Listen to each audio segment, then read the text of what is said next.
खबरों की शुरुआत गुजरात विधानसभा चुनाव से। आज दोपहर 12 बजे इसका ऐलान हो सकता है। केंद्रीय चुनाव आयोग आज दोपहर 12 बजे दिल्ली के आकाशवाणी भवन के रंग भवन में ऑडिटोरियम में एक प्रेस कॉन्फ्रेंस में चुनाव के पूरे कार्यक्रम का ऐलान कर सकता है। चुनाव आयोग ने एक प्रेस रिलीज के जरिए इस बारे में जानकारी दी है। गुजरात में विधानसभा की कुल 182 सीटें हैं और बहुमत का जादुई आंकड़ा 92 है। 2017 के चुनाव में बीजेपी ने इनमें से 99 सीटें जीती थी, सरकार बनाई थी। विपक्षी कांग्रेस को 70 और अन्य को 6 सीटें हासिल हुई थी। ज्यादा जानकारी हमारे संवाददाता कादम्बिनी हमें देंगी। कादम्बिनी, अब सबकी निगाहें बनी हुई हैं, 12 बजे प्रेस कॉन्फ्रेंस होनी और देखने वाली बात होगी कि ऐलान किया जाता है या नहीं तारीखों का। बिल्कुल, वैसे संभावना पूरी यही है कि तारीखों का ऐलान किया जाएगा। 14 अक्टूबर को जब हिमाचल प्रदेश के विधानसभा चुनाव का ऐलान किया गया था तो कयास यही लगाए जा रहे थे कि दोनों राज्यों के बारे में ऐलान एक साथ किया जाएगा, लेकिन ऐसा हुआ नहीं।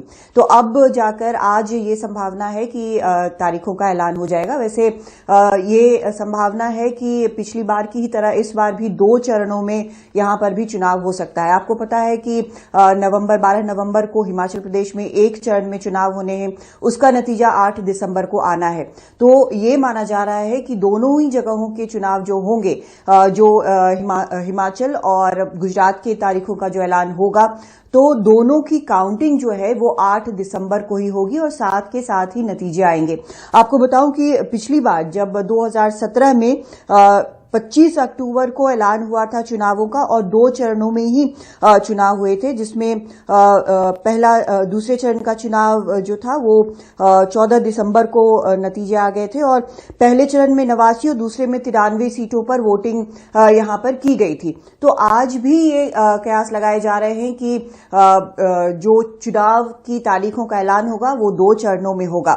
एक चीज ये भी कही जा रही थी कि मोरबी का जो हादसा हुआ है, इतना बड़ा हादसा हुआ है जिसमें 134 लोगों की जान गई है, तो क्या उसके कारण चुनाव जो है वो आगे भी बढ़ाए जा सकते हैं। लेकिन फिलहाल अभी तक ऐसा कुछ लग नहीं रहा है कि चुनाव आगे बढ़ाए जा सकते हैं, क्योंकि वहां पर इन्वेस्टिगेशन जारी है। निश्चित तौर पर बेहद दुखद माहौल है, ये जरूर है, लेकिन जो इमरजेंसी प्रोविजन है शायद उसके लिए कहीं ज्यादा वजह चाहिए कि चुनाव को आगे बढ़ाया जाए। वैसे भी जो विधानसभा का टर्म है उसको खत्म होने के 6 महीने के अंदर अंदर उसके पहले चुनाव करा लेने का प्रावधान है।